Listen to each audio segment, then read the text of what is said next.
आपने 40 लाख का लोन लिया और उसको लेके आप स्टडी अब्रॉड को गए, पर वहाँ जॉब ही नहीं है। ऐसी सिचुएशन के बारे में क्या करना चाहिए, ये मैं आज आपको एक्सप्लेन करता हूँ। सबसे पहले अपन डिस्कस करते हैं इस टॉपिक में कि आपको पढ़ाई के बाद अब्रॉड जॉब नहीं है। ये जो डर है ना, कोई बात नहीं करना चाहता है। प्लीज, ये कोई नेगेटिव वीडियो मैं नहीं बना रहा हूँ, ये मैं एक बहुत क्लैरिटी वीडियो बना रहा हूँ, क्योंकि ये क्वेश्चन को अवॉइड करने से आपका रिस्क कम नहीं हो जाएगा। इस टॉपिक को समझना जरूरी है आपके लिए, क्योंकि ये सिचुएशन पॉसिबल है और ये बहुत पॉसिबल हो रही है।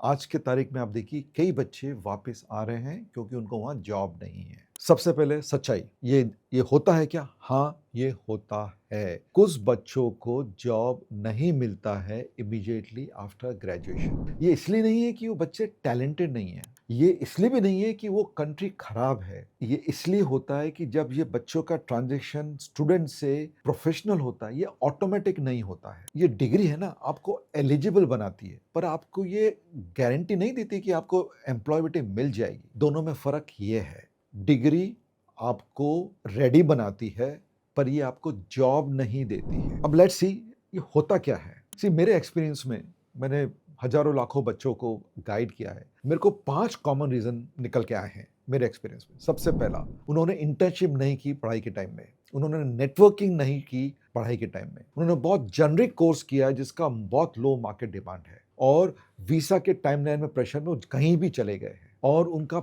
जॉब सर्च अप्रोच है ना, बहुत पैसिव है, एकदम क्या बोलते हैं, रिलैक्स्ड वाला उनका है। जी, आपको ध्यान रखना है कि अब्रॉड में कोई कैंपस प्लेसमेंट नहीं होता है, वहां पर इंडिया जैसे कल्चर नहीं है। तो आपको अपना रास्ता पढ़ाई करते वक्त ही बनाना है, पढ़ाई करने के बाद नहीं। While studying you have to make your way for employment. अब अपन देखते हैं एक सिचुएशन कि एक्चुअल होता क्या है जब आपको जॉब नहीं मिलता है। यहाँ पर आपका डर बहुत ज्यादा इंक्रीज हो जाता है, पर इसको थोड़ा एक सिंपल वे में मैं ब्रेक डाउन करने की कोशिश करूंगा। देखिए, मोस्ट कंट्रीज में ग्रेजुएशन के बाद आपको पोस्ट स्टडी वर्क का एक टाइम मिलता है। इस टाइम में आपको जॉब लेना है। ये विंडो जो होती है जब आपको जॉब के लिए सर्च करना होता है। अगर इस विंडो के अंदर आपको जॉब नहीं मिला तो आपके पास 3 ऑप्शन है। पहला ऑप्शन, आपको अपने होम कंट्री लाइक इंडिया वापस आ जाना है, आपको किसी स्विच ज्योग्राफी दूसरे कंट्री में चला जाना है, या तीसरा, अपने स्किल्स को अपग्रेड करना है और रीअप्लाई करना है स्ट्रैटेजिकली। ये आपका, प्लीज अंडरस्टैंड, ये आपका करियर का एंड नहीं है। अब let's say the risk. Risk क्या है? रिस्क नो जॉब नहीं है। रियल रिस्क क्या है? रियल रिस्क है आपकी कोई स्ट्रैटेजी नहीं है, आपने कोई तैयारी नहीं करी है। मैंने नोटिस किया है कि बच्चे एकदम फाइनल सेमेस्टर में आके पैनिक हो जाते हैं, कुछ भी नहीं किया। पर यू अंडरस्टैंड कि फाइनल सेमेस्टर बहुत लेट हो जाएगा आपके लिए, क्योंकि कैरियर मैपिंग आपकी जाने से पहले हो जानी चाहिए, और उस फर्स्ट सेमेस्टर से ही आपको काम चालू कर देना है। आपको इंटर्नशिप, सर्टिफिकेशन, आपका लिंक्डइन का प्रेजेंस, आपकी इंडस्ट्री का अलाइनमेंट, ये सब आपको while study, before study and while study आपको कर देना है। इसलिए मैं हरदम इंसिस्ट करता हूं कि आपको जो प्लानिंग करनी है वो करियर फर्स्ट प्लानिंग बोलते हैं, करियर फर्स्ट प्लानिंग करनी है। प्लीज देखिए, कंट्री का सिलेक्शन बिना एम्प्लॉयबिलिटी के मैपिंग के लिए आपको एंग्जाइटी करेगा, आपको फियर करेगा, और ये सिचुएशन पॉसिबल है कि आपको जॉब नहीं मिले। अब अपन एक थोड़ा रियल पैटर्न देखते हैं कि 2 स्टूडेंट्स ग्रेजुएट हुए सेम यूनिवर्सिटी से। स्टूडेंट ए, जिसने 2 इंटर्नशिप करी, बहुत सारे प्रोजेक्ट्स बिल्डअप किए, नेटवर्क किया कंसिस्टेंटली,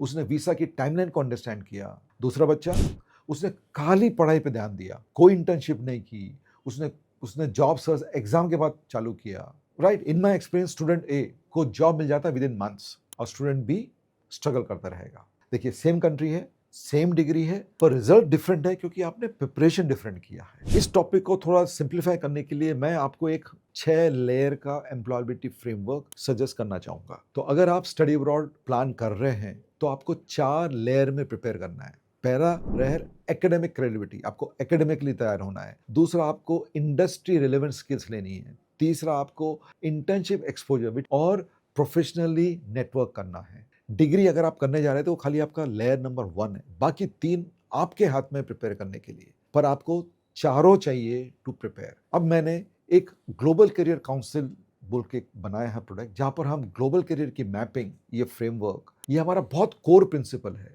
यहाँ पर हम एम्प्लॉयबिलिटी को इंजीनियर करते हैं, होप नहीं करते हैं, दुआ नहीं करते हैं कि एम्प्लॉयबिलिटी मिल जाएगा। ये पूरा प्रोसेस है। इसमें हमें 2 साल तक लग जाते हैं। आप बिलीव नहीं करेंगे, आखिरी के 6 से 9 महीने हम खाली एम्प्लॉयबिलिटी की तैयारी करवाते हैं इन दैट होस्ट कंट्री। इतना टाइम इस टॉपिक पे दिया जाता है। नाउ लेट्स डिस्कस करते हैं अपन, अगर आपको स्टिल अगर वापस आना पड़ता है, तो मैं इसको एक बहुत ऑनेस्टली, सिंसियरली बताना चाहूँगा, स्पेशली पेरेंट्स के लिए, घर वापस आना ये आपकी फेलियर नहीं है। पेरेंट्स ये ध्यान दीजिए, अगर आप रिटर्न कर रहे हैं इंटरनेशनल एक्सपोजर के साथ, ग्लोबल पर्सपेक्टिव के साथ, इंडस्ट्रीज के साथ, कॉन्फिडेंस के साथ, तो आप बहुत डिफरेंट है कंपेयर टू समबडी एल्स और व्हाट यू वर अर्लियर। तो मिस्टेक रिटर्निंग में नहीं है, मिस्टेक है आप जा रहे हैं बिना प्लानिंग के लिए। तो कुछ बच्चे वापस आने के बाद ही बहुत पावरफुल करियर बनाते हैं because of their international education. वो अपना एक्सपीरियंस, इंटेलिजेंस को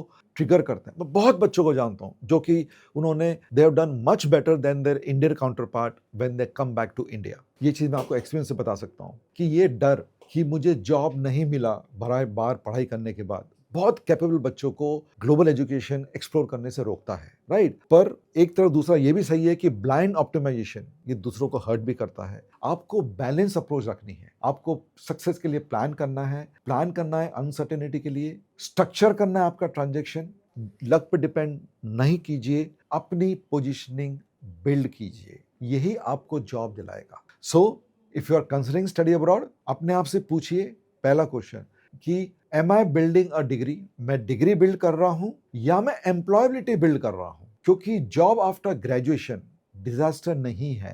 अनप्रिपेयर्ड graduation is obviously can lead to a disaster. So before you choose a country, choose a career strategy. Before you choose a college, choose your positioning. अगर आप clarity लाएंगे तो ये डर है वो रिड्यूस होगा।